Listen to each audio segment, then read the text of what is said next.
Adom ho ye pa na so ho te say. I hope say weekend na ye. Oh na ye pa na se kwasi ada no.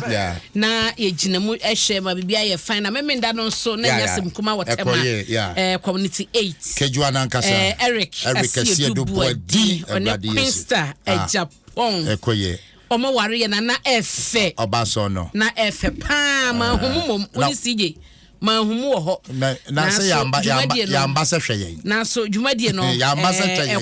ekwaye pa yamba se hwe yen ye diasa no na nyumba kwa na wonam ba bia umba ho bi na hume wonam ba bia amna bogua oje wodi eje wa ga wasaba oje wodi enyuma Eric Toma Queensta oju ti sensu onyu na oti wona me hwe wede meti wo ye wona eyewrade na amna bogua de me dada ye wa Eradi yes. Enti ye bo mutin kwa kese pa, tin kwa kese. Enti asempa menko anasa wo kwa ba. Dabi yanto aso. Menko. Yanto aso. Mate medase ne na wo mama kwanyan na yegusuwa wo domu die. Na me kondo na so ni bia me ka free. Aha. Yegusuwa wo domu die na ye wo dobo so me na weekend so ya ware. Itu odonu mu an yegusu gina no. Na medo be hyase e woda obo kreta yi memfa won hyase wo daily guide sansa hona mon komo ye mudie no e free ba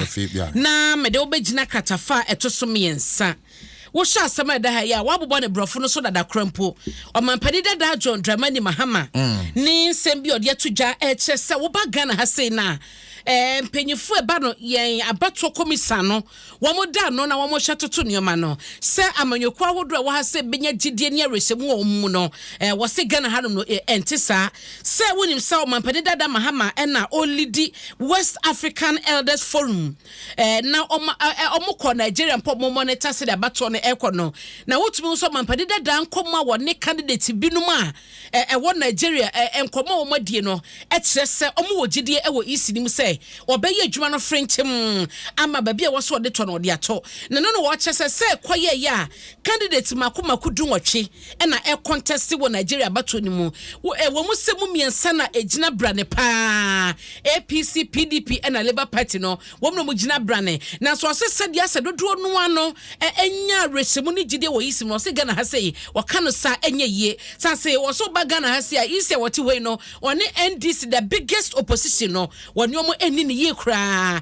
ya National Peace Council krompa twuma mi adwen baso ese wo ba Ghana ha na ya wo amanyoko mienu agina brane omo na omo kita the numbers woni omo nhia na kita odie bi oho no mo ne mo omo nka na obi akoma ntode yem wo se besie na isi onfanya adwuma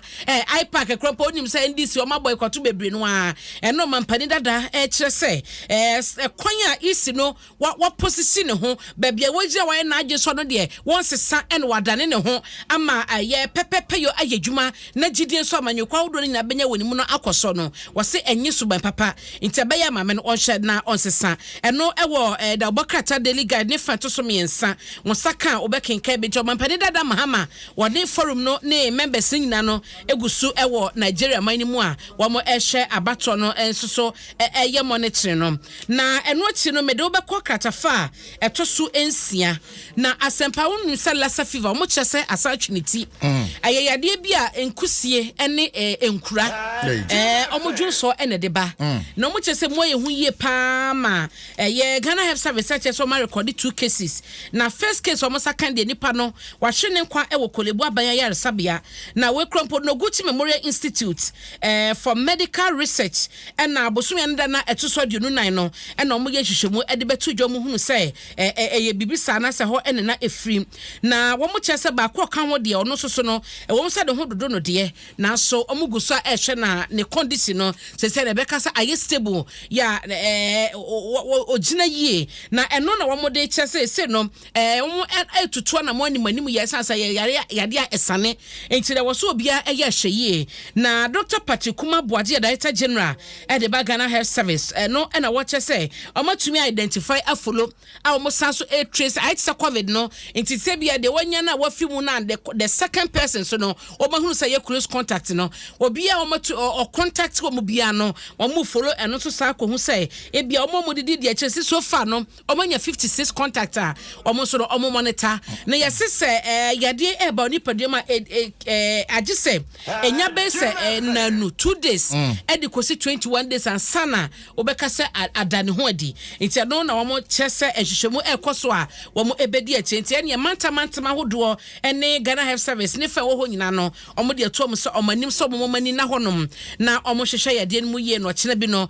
ankwankotere ama o se akade bia so a omo hia so omo de be ye adwuma no so no omo boabo nti lassa fever no atwiniti wo ha se ya record case a contact so no e wo honom to wo honom ya no wa ya hyeye no abo ho ban so yen share Ghanaian Times da wakrata yi mu na Nigeria bato a ekoso wo hwɛ dim ha se omo de Peter Obi ni mfoni ato ha ona da benkum yi agi ni chichi na Bola Tinubu no so na da mfrifni na Atiku Abubakar wono so eda eye nifa so wo mo hwɛ nim sa ye so na wotwe yesimu no ensunsan so abato na ekoso ne pa 87 million na mo hwɛ nim so mbekwakoto aba no ensunsan so ne beto dwa na obi ehunu ba bia eye omanfo Nigeria fo no eto aba no ede koye omo chesa since Nigeria independence no weni abato a eye tight pa yo beka se ejagina mu abeka se eno ne abato we nti obi a ehwɛ nim results beba basabasa ye sorry ye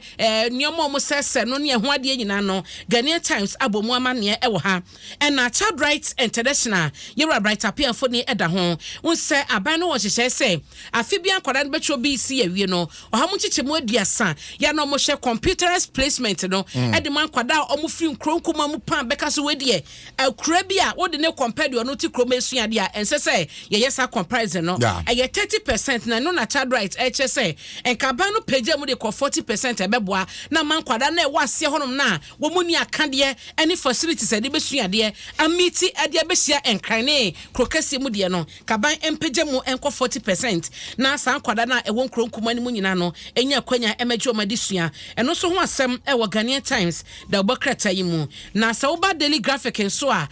omampani akufuado ene boko na aba na wo mo so akosia akodi nkomo akyerese eba no asomdwe hu nsem a wo mani wo so pa na kwan bi on befa so ama na ye asomdwe atena hono mo enene dada no so no eno so mo guso edi hu dwumanti